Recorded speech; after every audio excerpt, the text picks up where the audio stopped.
안녕하십니까. 네, 반갑습니다. 오랜만입니다. 새해 복 많이 받으셨습니까?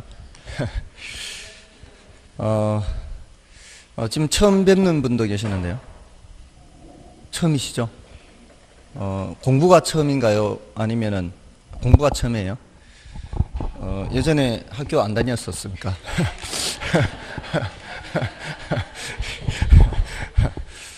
처음이신가요? 예전에 공부해 보신 적 있나? 이런 공부? 자격증 공부? 자격증. 이런 종류의 자격증. 그러니까 뭐 공인중개사가 아니더라도, 그런 자격증 시험. 그 컴퓨터 시험도 평균 60점이면 합격인가요? 그럼 달라요? 몰라요? 시험 자격증이 있다면서요. 근데 자격증이 있는데 그거는 어떻게 따는지 몰라요. 아무튼 처음 하시는 분들을 위해서 제가 12월 달 수업 때도 말씀을 드렸지만 지금은 좀 간단하게 어떻게 공부하는지에 대해서 좀 말씀을 드리겠습니다. 이미 다른 선생님들도 좀 말씀을 하셨죠. 어떻게 공부하는지. 지난주에 처음 시작하시면서 어떻게 공부하라 말씀을 좀 듣지 않으셨나요? 어떤 말씀을 하셨나요? 어떻게 공부하라고 하던가요? 뭐 얘기해도 별 소용이 없어요. 뭐 기억을 해, 어떻게 공부하라는 걸 기억을 해야 그대로 실천을 하죠. 어떻게 공부하라 그랬어요? 반복 생각나나요? 또 그건 제가 말씀드렸던 거고. 다른 선생님이 어떻게 말씀하셨는지. 그러니까 여러 선생님들이 나름대로 괜찮은 방법들을 말씀을 하셨을 거 아니에요. 그러면 그 중에 자기한테 가장 괜찮은 방법을 습득을 해야 되겠죠.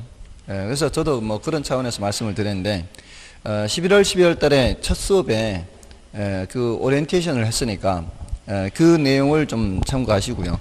지금은 좀 간단하게 말씀을 드립니다. 일단은 60점이면 합격하는 이런 시험, 60점이면 합격하는 이런 시험은 80%만 공부를 한다, 이렇게 생각을 하십시오. 전부 다를 공부하는 것은 그건 낭비라고 볼 수 있습니다. 버릴 거는 과감하게 버리시고요. 그리고 할 거는 하고, 이렇게 해야 됩니다. 이 교재 자체가 상당히 그런 중요도 낮은 것들을 좀 제거한 그런 교재입니다. 그럼에도 불구하고 중요도가 낮은 걸 또 버리라고 말씀을 드릴 거예요. 그래서 중요도 낮은 것을 버리고요. 또 하나가 뭐가 있는가 하면은 난이도가 높은 것을 버리는 겁니다. 그러니까 난이도가 높은지 낮은지는 여러분들이 아실 수가 있어요. 여러분들이 보셨을 때 뭔 소리인지 어렵잖아요. 그러면 패스하는 거예요. 둘이 사귀는데 쟤하고 해야 돼 말아야 돼, 어떤 갈등 상황이 있을 때 그때는 가야 돼요 말아야 돼요? 그때는 버려야 되는 거죠. 그거하고 똑같아요. 공부할 때 이거 해야 돼 말아야 돼, 이런 갈등 상황이 생기면은 그 내용은 버려야 돼요. 그런 시간이 많이 걸린다는 얘기예요. 그렇게 버렸더니 한 반을 버리더라. 그래도 일단 버려야 돼요. 왜냐하면 두 번째 볼 때는 알 수 있는 내용들이 있을 수가 있습니다. 그러니까 처음에 볼 때 너무 시간을 많이 투입을 하지 마시고 과감하게 버릴 건 버리고 큰 흐름을 따라오는 것이 관건입니다. 그래서 첫 번째가 이제 80%만 공부하시라는 거고요. 두 번째는 기출문제를 유심히 살펴보시라는 얘기예요. 이런 교재들이 대부분 기출문제를 바탕으로 해서 쓰여집니다. 그리고 우리 교재에도 기출문제가 많이 수록이 되어 있습니다. 그 기출문제를 유심히 살펴보시고 그런 문제를 해결할 수 있도록 본문의 내용을 점검을 하면 되겠죠.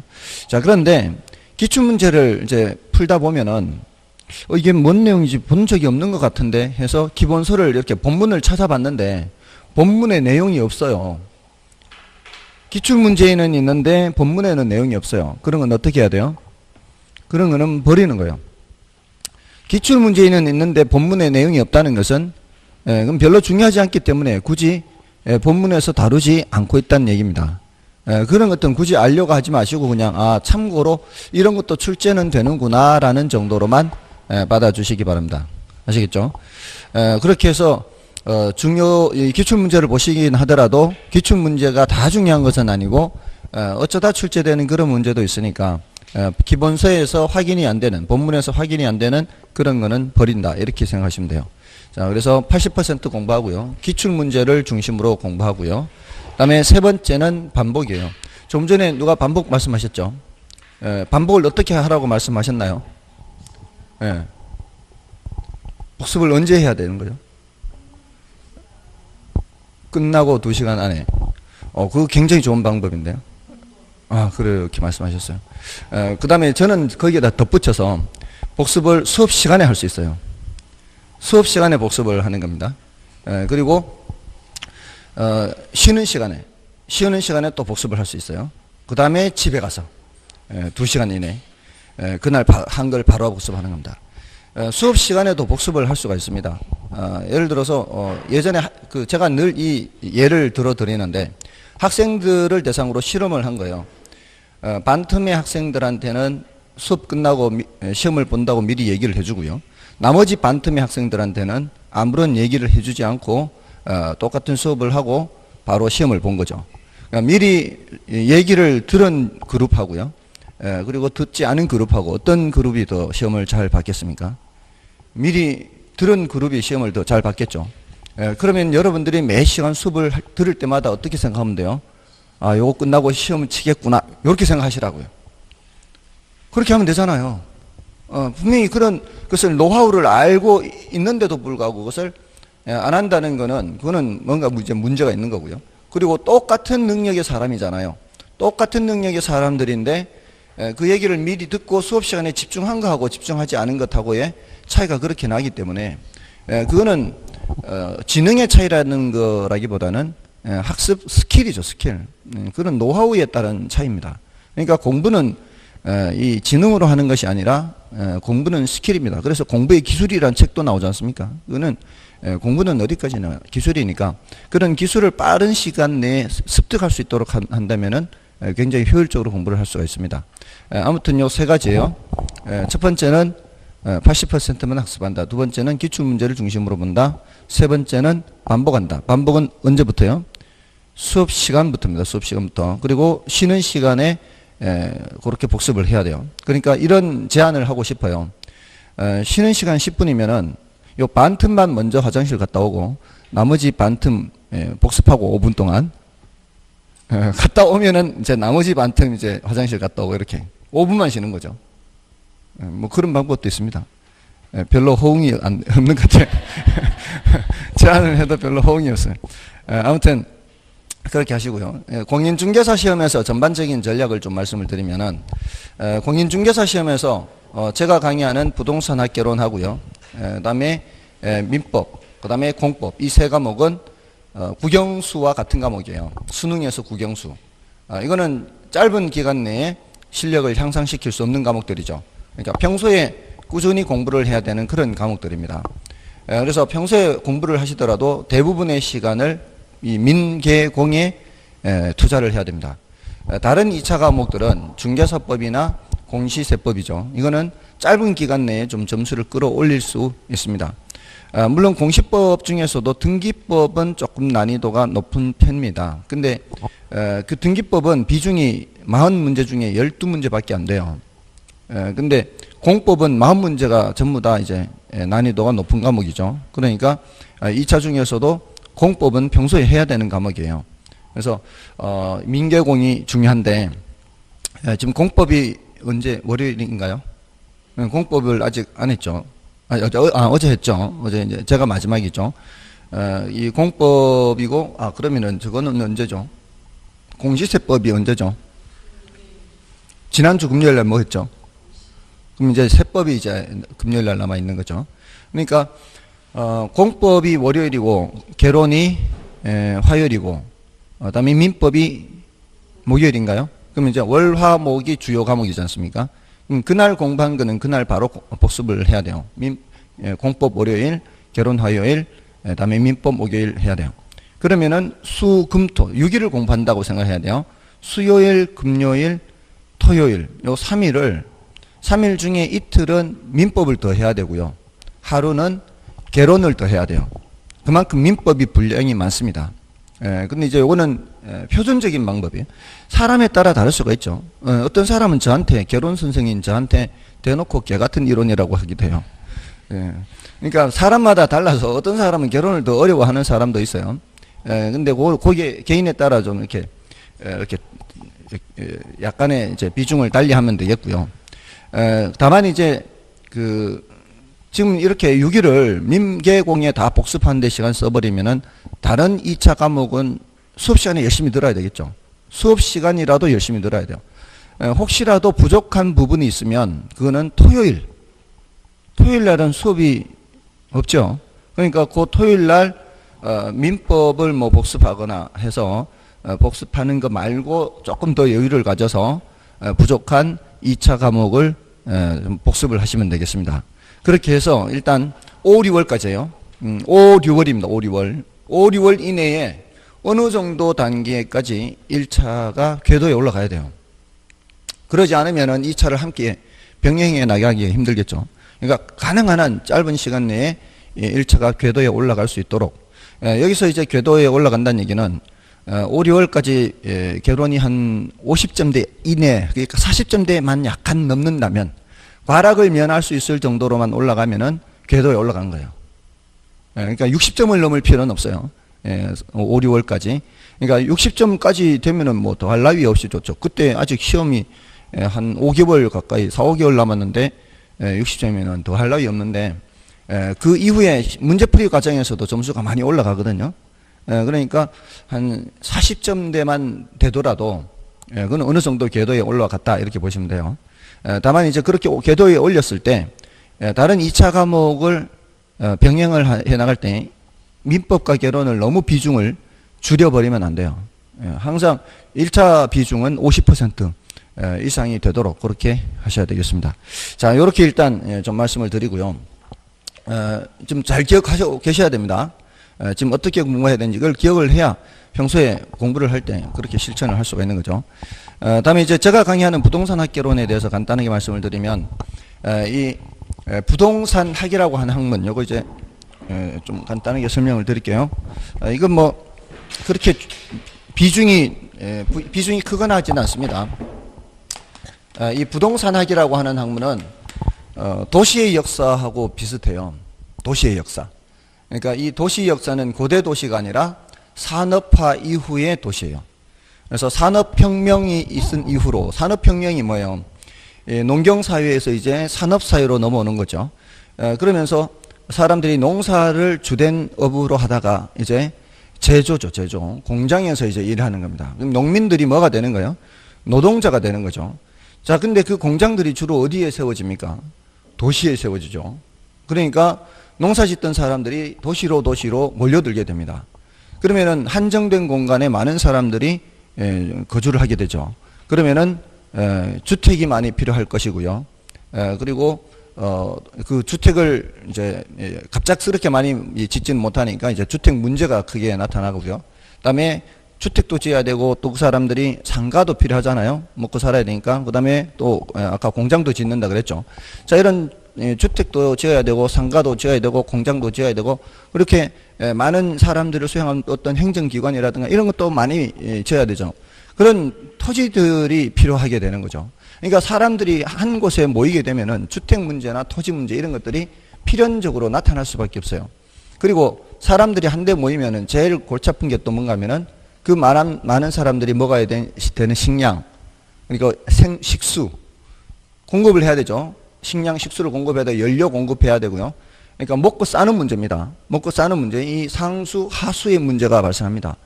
그래서 예전에 제가 듣기로는 그 서양에 이 상하수가 이게 발달이 안 됐을 때 막 길거리에 분뇨가 그냥 넘쳤다고 합니다.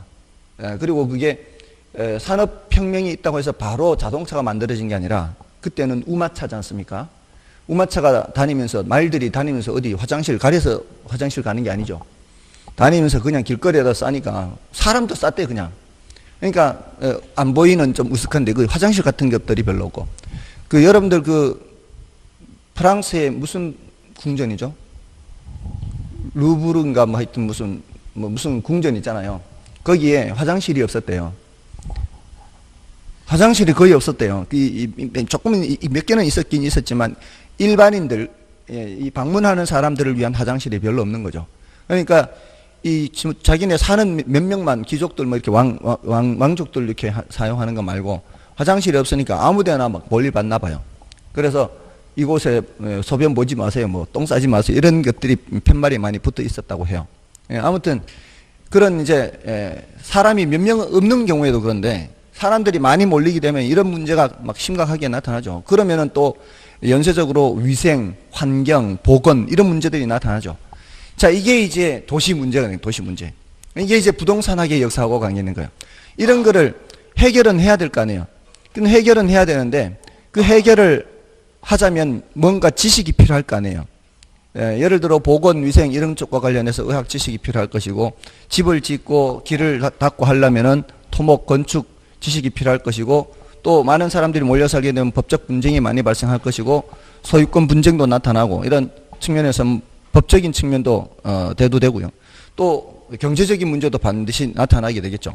그러니까 이런 문제를 해결하자고 보니까 그동안에 인간이 이룩해놓은 여러 분야의 지식들이 필요한 거예요. 법학도 필요하고 경제학도 필요하고 의학, 건축, 토목 각종 분야의 지식들을 가지고서 이런 문제를 해결하는 겁니다.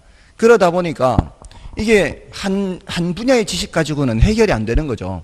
그래서 여러 분야의 지식들을 총동원해서 하다 보니까 아예 이것이 독자적인 학문으로 돼버린 거예요. 뭐 경제학도 아니고 법학도 아니고 토목, 건축학도 아니고 이 여러 개가 짬뽕이 된 학문, 여러 개가 짬뽕이 된 학문이 바로 무슨 학문이다? 부동산학이다. 이렇게 된 거예요. 그래서 부동산학을 얘기할 때 종합과학이라고 그래요. 종합과학. 이 종합과학이라고 하는 것은 여러 분야의 학문들이 총동원됐다는 뜻이에요. 그래서 앞으로 이 법적인 측면이나 경제적인 측면이나 기술적인 측면, 이 세 가지 측면을 3대 측면이라고 하는데 이것이 계속 나올 거예요. 이런 얘기들이, 법경기 이런 얘기들이 계속 반복해서 나오고요. 다음에 종합응용과학이라고 그래요. 응용과학. 응용이란 말은 이제 현실 문제를 해결하려는 거예요. 현실의 문제를 해결하는 거. 근데 여기에 대응하는 학문을 순수과학이라 그래요. 순수과학은 현실의 문제 해결과는 관계가 없어요. 그냥 우리 일상생활과 아무 관계없는 학문. 예를 들어 천문학 같은 거. 천문학 같은 거 들어보셨나요? 그런 학문이 있는 거. 얼마 전에 보이저 2호가 태양계를 벗어났다는 그런 기사 혹시 보신 적 있나요? 40몇 년 전에 쏘아 올린 보이저 2호가 얼마 전에 이제 태양계를 벗어났대요. 그러니까 태양계를 벗어나면 이제 이 성간 공간이라고 그래요. 성간. 태양은 항성이라고 그러죠. 움직이지 않는 거죠. 태양은. 그 태양 주위를 이제 행성들이 돌고요. 행성 주위를 또 위성이 돌고. 근데 그 다른 이제 항성이 있는 거죠. 다른 항성이 있는 쪽으로 이렇게 벗어나 버리는 거죠. 근데 그 보이저 2호가 마지막으로 전송한 사진이 있대요. 마지막으로 전송한 사진이 뭔가 하면은 계속 카메라를 앞쪽으로 가면서 저쪽 미지의 세계를 촬영을 하다가 카메라 방향을 뒤로 돌려서 지구를 찍고 가라 이렇게 명령을 내렸대. 명령 내린 게. 그래서 카메라 렌즈를 돌려서 지구 쪽을 향해서 찍어서 전송을 하고 갔는데 그 사진에 많은 점들이, 띠 같은 점들이 막 있어요. 이렇게 무수히 많은 점들이 있는데 그 중에 하나 하얀 점이 지구래요. 요 지구 위에 지금 우리가 살고 있다는 거죠. 그 점 같은, 티끌 같은 지구 위에 이 많은, 뭐 60억인가 하는 이 지구인이 살고 있다는 거죠. 예, 그렇게 보면, 어떻게 보면은 정말 하찮은 존재죠, 인간이. 티끌 같은 이 지구가 그 사이에 티끌 같은 인간이 있으니까 얼마나 하찮은 거야, 이거죠. 그러니까 이런 것들은 우리 사는 거하고는 전혀 관계가 없죠. 그러니까 이런 학문은 순수과학이라 그래요. 이건 뭐 우리 지금 사는 거하고 뭔 관계가 있어, 그게. 그냥 아무런 의미가 없는 거죠. 어떻게 보면은. 아무튼 그런 학문은 순수과학이지만 부동산학은 현실적으로 우리가 부딪히는 그런 문제를 해결하는 학문이다. 그래서 응용과학이다. 이렇게 얘기를 해요. 다음에 여기서 이제 과학이라고 얘기하는 거는 앞에 생략되어 있는데 사회라는 단어가 생략되어 있어요. 자연현상의 법칙성을 탐구하는 것을 자연과학이라 하고요. 사회현상에서의 법칙성을 탐구하는 것을 사회과학이라 그래요. 우리 뭐 진리탐구 이런 말 하잖아요. 대학에서. 그 진리라는 게 그 속에 숨어 있는 진실, 진정한 사실 이런 것들을 보는 거죠. 그러니까 사회현상에서 가격이 올라가면 수요량이 줄고요. 가격이 내려가면 수요량이 늘어나고요. 이것도 진리죠, 진리. 그런 거를 탐구를 하는 거죠. 사회 현상에서 이런 규칙성을 탐구하니까 사회과학이라 그래요. 그러니까 부동산학은 부동산과 관련된 사회 현상을 연구하는 학문이다. 그래서 보통 이렇게 소개를 합니다. 자, 이게 이제 부동산학이에요. 이제 부동산학에 대해서는 이렇게 간단하게 소개를 하고요. 그다음에 부동산학 개론이죠. 개론이라는 과목은 이건 뭐 시험에는 안 나와요. 이거는 개론이라는 과목의 특성을 말씀드리는 거예요. 개론이라는 과목은 그 학문에 대한 전반적인 것을 다 얘기하는 학문이다, 이런 뜻이에요. 그러니까 그 부동산학에서 앞으로 예를 들어 이제 1학년 입학을 하면은 4년간 배울 거를 전반적으로 조금씩 분야별로 다 다루는 게 개론이에요. 건축학 개론 하면은 앞으로 건축학에서 공부할 내용을 조금씩 다 배우는 거고요. 법학 개론 하면은 4년간 법학에서 공부할 내용들을 조금씩 찔끔찔끔 다 공부하는 거예요. 그게 개론이라는 과목의 특성이에요. 자, 그럼 우리 시험에 어떤 내용들이 나오겠어요? 여기도 찔끔, 저기도 찔끔, 이런 식으로 출제된다 이 말이에요. 굉장히 산만하다 보면 돼요. 어떻게 보면은. 그리고 이 분야와 저 분야는 서로 관련이 별로 없는 내용들이 많아요. 이 분야 조금, 저 분야 조금 이렇게 분야별로 나눠져 있으니까. 그래서 어떻게 보면은 좀 산만하고요. 어떻게 보면은 덜 힘들 수도 있어요. 이게 체계적으로 시스템으로 돼 있는, 체계적으로 돼 있는 것은 이게 앞에 거 모르면 뒤에 거 몰라요. 예를 들어 수학 같은 거. 중학교 1학년 수학 모르면 2학년 수학도 잘 모르고요. 2학년 수학 모르면 3학년 모르죠. 이러지는 않아요. 이거 몰라도 저거 아는데 별 지장이 없어요. 근데 몇 개는 부분적으로 연결이 돼 있어요. 몇 개는. 부분적으로 연결된 거 몇 개 빼고는 굉장히 산만한 과목이다. 이렇게 보시면 돼요. 그게 이제 결론이고요. 다음에 이제 그 부동산 학개론의 전체적인 내용이 어떤 게 있는가 하면은 총론이라는 게 있고요. 다음에 이제 강론하고요. 또 따로 이제 부동산 감정평가론 이렇게 나눠져 있습니다. 여기서 한 3문제 정도 출제가 되고요. 여기서 30문제에서 31문제. 여기서 대부분 출제가 되죠. 여기서 6문제에서 7문제가 출제가 돼요. 근데 그 중에서 좀 주요 파트라는 게 있어요. 그 주요 파트는 출제가 좀 많이 되는 그런 단원을 말하는데, 여기서는 이제 수요 공급이라는 단원이 있고요. 강론에서 여기 한 4문제 정도 출제가 돼요. 이거 주요 파트예요. 그러니까 수요 공급에 대해서 공부를 했는데 잘 모르겠다 그러면은 조금은 시간을 더 들여서라도 정복을 할 수 있도록 해야 되고요. 그다음에 시장론 하는데, 시장론은 여러 가지 주제로 나눠져 있어요. 이런 것들은 일단은 패스하는 거예요. 그러니까 어떤 데서는 나오기도 하고 어떤 데서는 안 나오기도 하고 주제가 여러 개로 나눠져 있거든요. 이럴 때는 어떤 건 한 문제, 어떤 건 2문제 또 뭐 이렇게 나오니까 일단은 주요 파트는 아니고요. 그다음에 정책론 하는 게 있어요. 정책론은 한 5문제가 출제가 돼요. 요거는 이제 주요 파트에 들어갑니다. 그다음에 투자론 하는 게 있고요. 투자론은 7문제에서 8문제. 이것도 주요 파트입니다. 그러니까 이런 주요 파트, 여기도 이제 주요 파트에 해당하고요. 그리고 마지막 주요 파트 하나가 금융론이에요. 요 5개 파트는 주요 파트여서 이거는 가능한 한 좀 시간을 들이더라도 공부를 할 필요가 있어요. 근데 다 하는 거는 무리일 수도 있습니다. 특히 이제 감정평가는 난이도가 높아요. 이건 난이도가 높아서 일상생활에서 거의 접하지 않는 그런 용어들이 많습니다. 그래서 경우에 따라서는 많이 어렵다 싶으면 버리긴 버려야 되는데 이걸 통째로 버릴 수는 없죠. 이게 너무, 그 다음에 난이도가 높은 게 이거예요. 투자론이 난이도가 높아요. 통째로 버릴 수는 없기 때문에 그 중에서도 좀 중요도가 난이도가 낮은 것들이 있어요. 그 중에서도 전체적으로는 난이도가 높지만 그 중에 난이도가 낮은 것들은 공부를 좀 해야 되거든요. 그래서 어떤 분들은 아예 감정평가를 통째로 버리는 분들이 계세요. 통째로 버려버리면 이건 타격이 크죠. 그런 분들은 또 계산 문제도 통째로 버려버려요.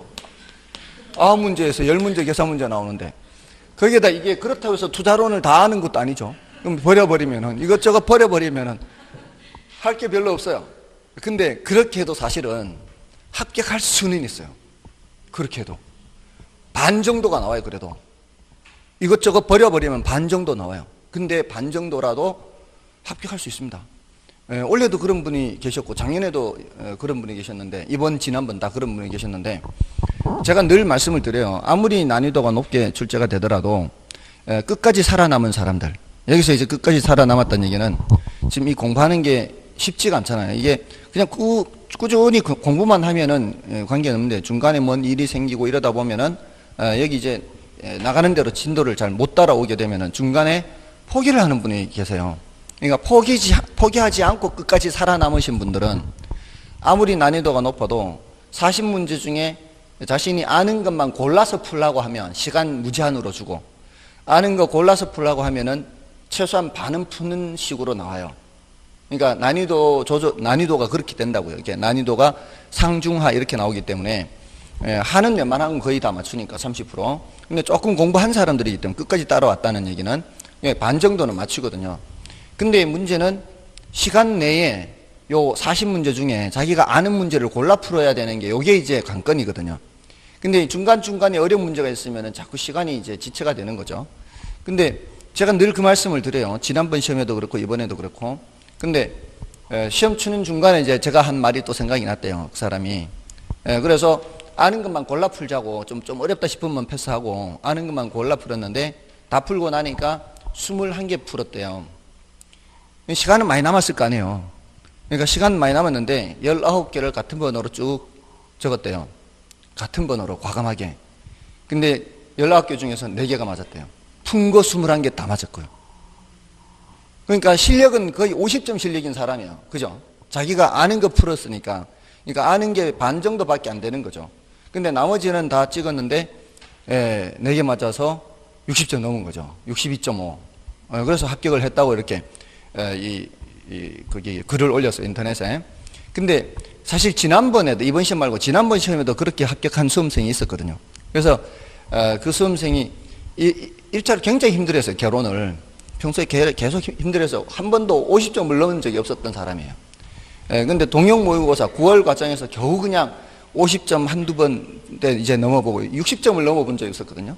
근데 그 사람도 그렇게 시험을 본 거예요. 그래서 지난번 시험에 1차를 합격했는데 그 이후로 2차는 어떻게 됐는지 궁금했거든요. 근데 얼마 전에 문자가 왔어요.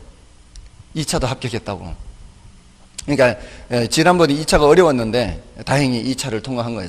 지난번에 1차 통과하고 이번에 2차를 통과한 거죠. 그러니까 그렇게 어려운 것들은 버리더라도 쉬운 것들은 맞출 수 있어야 되지 않습니까? 근데 아예 통째로 버린다 이런 생각 해버리면 아예 이 공부 자체를 안 해버려요. 그러면은 안 되는 거죠. 그러니까 쉬운 거는 한다 이런 마음을 가져야 돼요. 쉬운 거는 한다. 그래서 하다 보니까 어려우면은 저 버리더라도 아예 버리는 것은 좀 태도에서 좀 문제가 있을 수 있습니다. 자, 아무튼 이런 5개 파트가 주요 파트고요. 그 다음에 각종 부동산 활동론이 있어요. 각종 부동산 활동론은 이건 이제 좀 잡다한 내용이에요. 잡다한 내용으로 나눠져 있는 거는 뭐 한 문제 나오기도 하고 안 나오기도 하고 2문제 나오기도 하고 뭐 이런 주제라서 주요 파트는 아니에요. 그래서 이 5개 파트가 주요 파트다 이렇게 보시면 되겠습니다. 아무튼 이제 전체적으로 이렇게 되어 있는데 첫 주는 보통 이제 총론 수업, 총론을 이제 말씀드리는 것으로 수업을 합니다. 그래서 이제 본론으로 들어갑니다. 자, 지금 방금 말씀드린 것 중에서 이제 기억하실 거는 일단 어떻게 공부를 한다라는 걸 기억하시고요. 이제 80% 기출문제 반복학습. 그 다음에 민계공 위주로 5, 6월까지 공부해서 1차를 어느 정도 궤도에 올려놓는다. 됐나요? 이제 요약하면 그겁니다. 요약하면. 그죠? 다 들으셨죠? 요약해서 말씀을 드리면 그래요. 그 다음에 조금 전에 이제 이렇게 판서했는 것 중에서는 부동산학의 학문적 성격 해서 종합과학이다라는 거, 응용과학이다라는 거, 그 다음에 사회과학이다라는 거, 요 정도는 기억하고 계시면 돼요. 그러니까 30분 동안 얘기했는데 별로 기억할 게 없죠? 별로 알맹이 없는 수업했죠? 30분 동안 얘기했는데도 정말로 동의하는 건 아니겠죠? 자, 이제 오늘 총론의 내용이 자, 오늘 이제 부동산 개념이라는 게 있고요. 그다음에 부동산 분류라는 게 있고요. 그다음에 부동산 특성, 부동산 속성 이렇게 있습니다.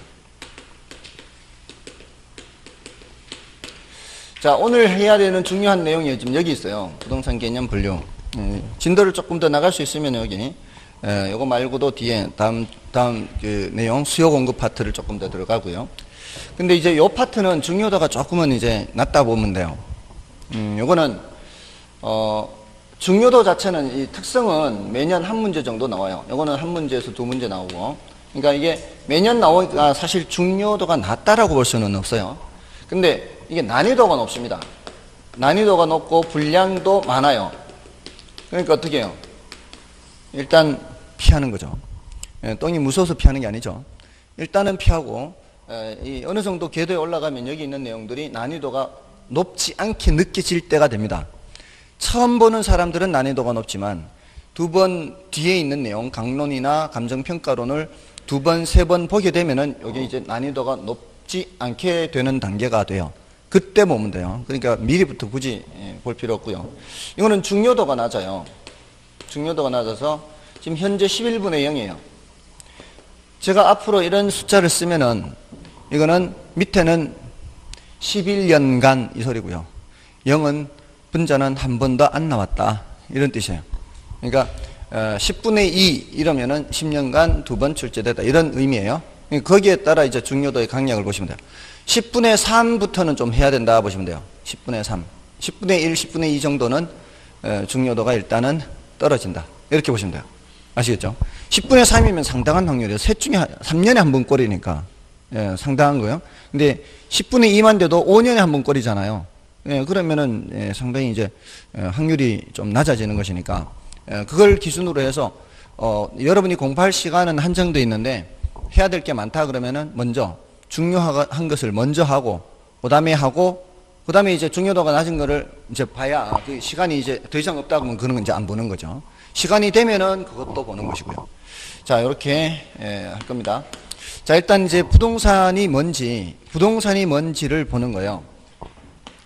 부동산 개념이라는 거는 일단 교재는 보지 마시고요. 이제 제가 설명을 드리고 교재에서 확인을 시켜 드릴 겁니다. 부동산이 뭔지를 보는 거예요. 부동산이면 부동산학의 연구 대상이 되는 거고 부동산이 아니면 연구 대상이 아닌 거죠. 그러니까 우리가 부동산이 뭔지를 정하는 거예요. 근데 그 부동산이 뭔지를 정할 때 법적인 측면이나 경제적인 측면이나 기술적인 측면 모두 살펴봐요. 조금 전에 부동산학은 종합과학이라고 그랬죠. 다양한 분야의 지식들이 다 총동원이 돼야 돼요. 그러니까 부동산을 볼 때 법적인 측면에서도 보고 경제적인 측면에서도 보고 기술적인 측면에서도 본다는 얘기입니다. 근데 법적인 측면은 법에 규정된 걸 보는 거예요. 지금 부동산학개론 말고 다른 과목들은 전부 다 법 과목들이죠. 그 다른 과목들은 뭘 공부하는 거예요? 우리나라의 법 규정을 보는 거죠. 법령을 공부하는 거예요. 법령에 규정되어 있는 내용을 알고 있어야 이게 O인지 X인지를 맞출 수 있지 않습니까? 그와 마찬가지로 우리나라 법에 규정된 부동산을 보는 거예요. 그러니까 법에 부동산을 정해놨다 이 말이에요. 근데 그 중에서 민법 있죠. 민법. 민법이 목요일이라고 그랬나요?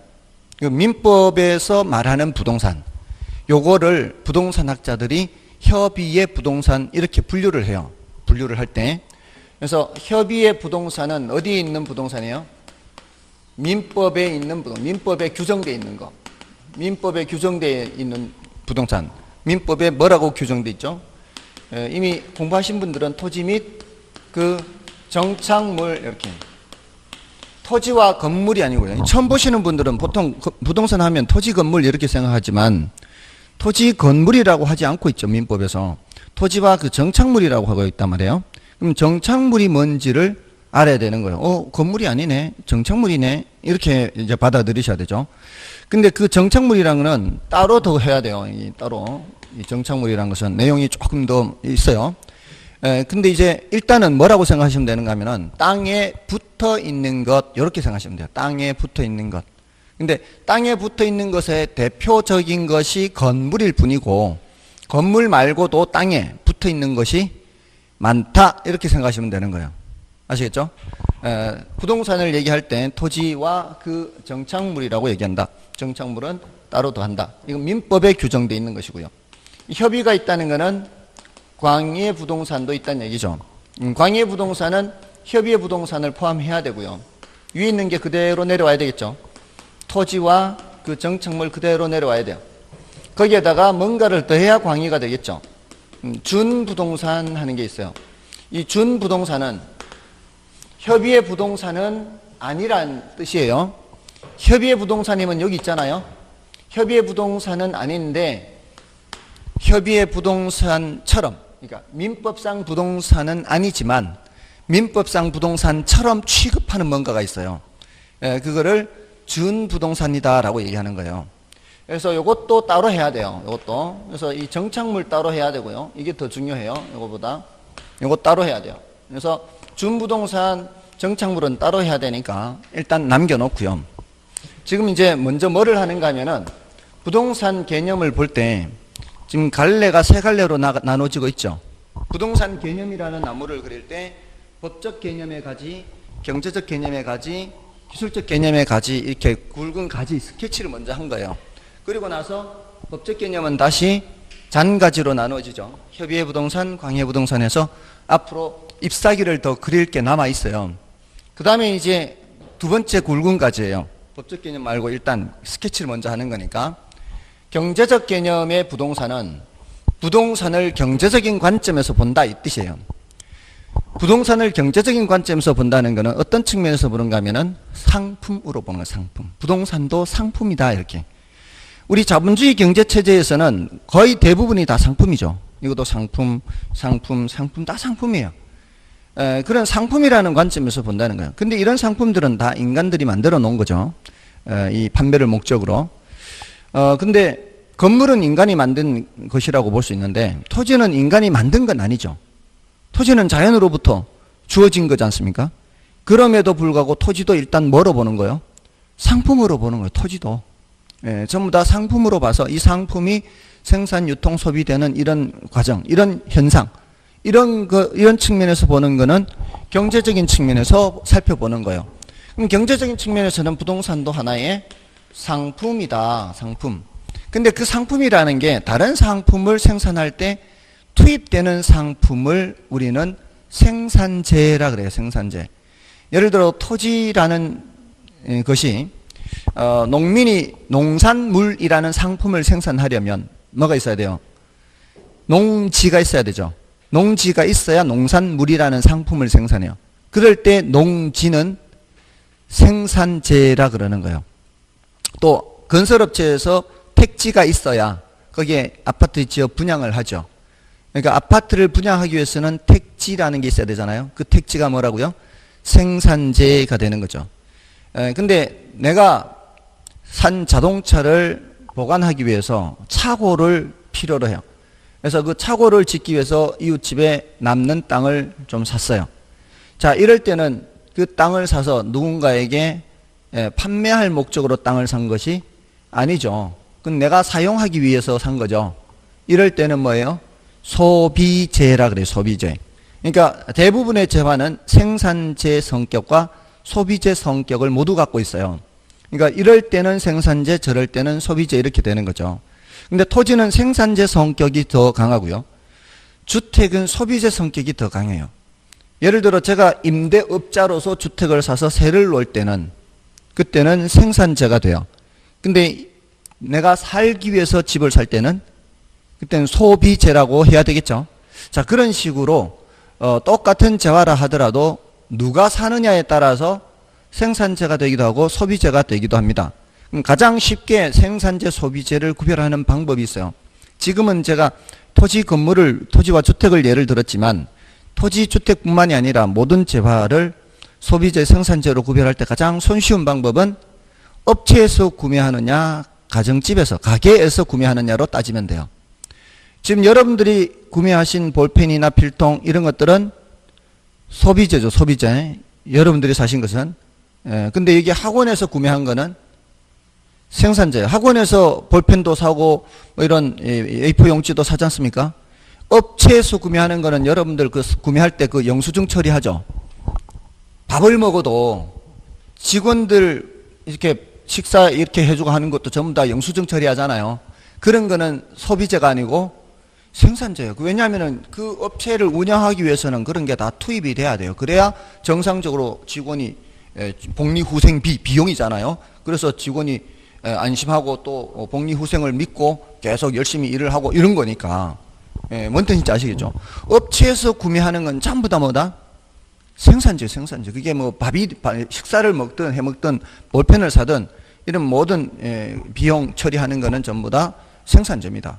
근데 가정집에서 구매하는 건 전부 다 소비재가 되는 거죠. 여러분들 이거 볼펜 같은 거 사면서 비용 처리합니까? 안 하잖아요. 그게 비용 처리 안 되는 거죠. 그런 건 소비재라는 얘기예요. 그래서 생산재 이런 표현들 또는 생산 요소라 그래요. 또 소비재 이런 말들이 들어가는 것들은 또는 경우에 따라 자산이 어떻다, 자본이 어떻다 이런 표현들이 들어가는 것은 어떤 관점에서 보는 거예요? 경제적인 관점에서 사용하는 표현들이에요. 그래서 이거는 더 이상의 내용이 없어요. 이거는 이제 잎사귀가 그려진 거예요, 벌써. 그러니까 부동산 개념이라는 나뭇가지의 법적 개념의 잔가지, 이쪽 경제적 개념은 가지에 그냥 잎사귀가 다 그려진 거예요. 기술적 개념도 마찬가지예요. 이거 공간, 자연, 위치, 환경 이런 표현들이 나와요. 이런 표현들이 나오거나 또는 뭐 토목, 토양, 지질 이런 표현들이 나오는 거는 기술적인 측면에서 살펴보는 거예요. 이것도 더 이상의 내용이 없어요. 그냥 이 단어만 구별하면 돼요. 그러니까 우리 시험에 이렇게 나와요. 이런 단어들을 섞어 놓는 거죠. 공간, 자연, 소비재, 자산, 준부동산 섞어 놓고 다음 중 경제적 개념에 해당하는 것으로 짝지어진 것은 이렇게 여기에 소속인지 여기 소속인지 여기 소속인지를 묻는 거예요. 그리고 이런 식으로 협의의 부동산, 광의의 부동산 구분 개념은 경제적 측면에서의 구분 개념이다. 이러면 틀린 거죠. 지금 이렇게 보고 대답하면 누가 대답 못하겠어요. 이걸 가린 상태에서 그러니까 여러분들 머릿속에 뭐가 그려져 있어야 돼요. 이게 그려져 있어야죠. 이게 굵은 가지, 장가지가 그려져 있어야 되겠죠. 그렇게 하면은 아주 누워서 떡 먹기 정말 쉬운 거예요.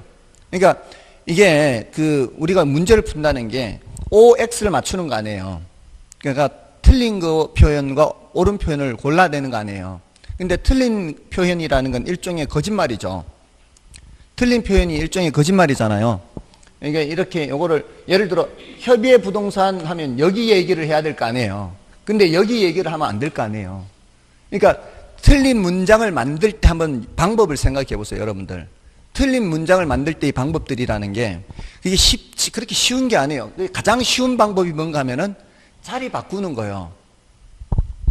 요거 설명하면서 얘를 얘기하거나 요거 설명하면서 얘를 얘기하거나 이거 설명하면서 이거 얘기하거나 뭔 뜻인지 아시겠죠? 그게 제일 손쉬운 방법이에요. 이게 거짓말하는 게 쉽지 않습니다. 제가 1년간 수업을 하면서 원고도 만들고 이렇게 자료 만들고 계속 하면서 이렇게 수업을 해 강의도 하고 그러면 이제 강의하는 게 힘들 때도 있고 이런 기본 수업 원고 작업하는 게 힘들 때도 있고 한데 제일 힘든 게 뭔지 아십니까? 모의고사 문제 만들 때가 제일 힘들어요. 이 모의고사 문제 만들려면 거짓말을 해야 되는데 제가 어딜 봐서 거짓말 할 것 같아요. 거짓말 하기 쉽지 않아요. 근데 이제 맞잖아요. 거짓말 하기가 제일 쉬운 게 자리 바꾸는 거. 자리 바꾸는 거짓말이 제일 쉬워요. 근데 이렇게 쉬운 문제는 30%란 말이에요. 제일 쉽죠. 자리 바꾸는 문제가 제일 쉬워요. 이게 이제 난이도 하예요. 이런 문제가 30%. 그 다음에 조금 생각해야 되는 거 중급. 그 다음에 난이도 높은 거는 이제 지문 2개 이상이 어려워요. 난이도 높은 건 지문 2개 이상이 높은데 그 중에 정답이 있는 거예요. 그런 거는 이제 둘 중에 헷갈리는 거죠, 계속. 난이도 높은 거는. 그러니까 그런 걸 찾아낼 때까지는 이제 실력이 좀 더 있어야 되겠죠. 근데 그런 문제를 만드는 게 어려워요. 왜냐하면은 사람들 생각해가지고 풀게 해야 되니까. 나도 그만큼 생각해서 거짓말을 해야 되거든. 쉽지 않아요. 어려워요.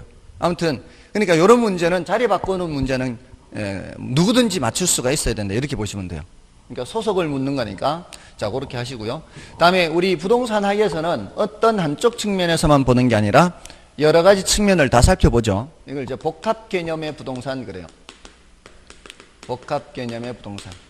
자, 모든 측면을 다 살펴볼 때, 요거 복합은 앞에서 제가 부동산학 소개할 때 종합이라는 단어와 같은 거예요. 그래서 복합 개념 할 때는 그래서 우리 교재에서 이제 좀 확인을 해드리고요. 좀 쉬고 이제 정착물하고 준부동산 할 거예요.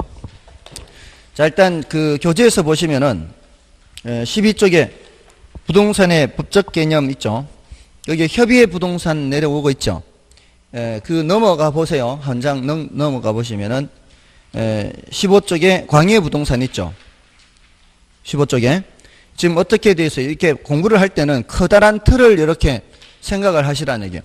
법적 개념 안에 협의의 부동산, 광해 부동산. 제가 판사를 할 때는 이렇게 하지만은 책을 쓸 때는 어떻게 해야 되겠어요? 책을 쓸 때는 이거 해놓고 이거 설명하고 여기 거 설명하고 다 설명하고 난 후에 또 이거 설명하고 그 다음에 이렇게 내려와야 되겠죠.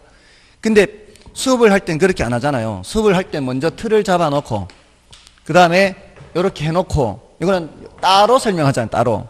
그러니까 책을 읽을 때와 수업할 때 방식이 달라요. 왜냐하면 커다란 틀을 잡아놓고 속으로 세부적인 것을 들어가는 건 나중에 들어가는데 이 책의 순서는 여기서부터 이런 순서대로 나오는 거예요. 이런 순서대로 이렇게 위에서부터 차곡차곡 내려온단 말이에요. 그러니까 여러분들도 책을 보실 때 수업할 때 그 했던 다른 과목도 마찬가지예요. 커다란 틀을 먼저 잡은 후에 그러니까 이렇게 타이틀을 먼저 보란 말이에요. 전체적으로 어떤 내용들이 있는데 그중에 뭐가 있고 그중에 세부적으로 들어간다. 이렇게 하면 훨씬 더 이 그림을 그리기가 쉬워요. 자, 아무튼 그렇게 해서 15쪽에 경제적 개념과 기술적 개념 다 이제 있는 거예요. 자, 다시 앞으로 가셔서 12쪽에 이제 협의의 부동산에서 토지는 제가 더 이상 말씀드릴 그런 내용은 없어요. 그러니까 참고로 보시면 되고요. 그다음에 13쪽에 이제 정착물 나오죠. 그거는 이제 해야 되는 거예요. 지금 해야 되는 거니까 요거는 좀 쉬고 하겠습니다. 됐죠?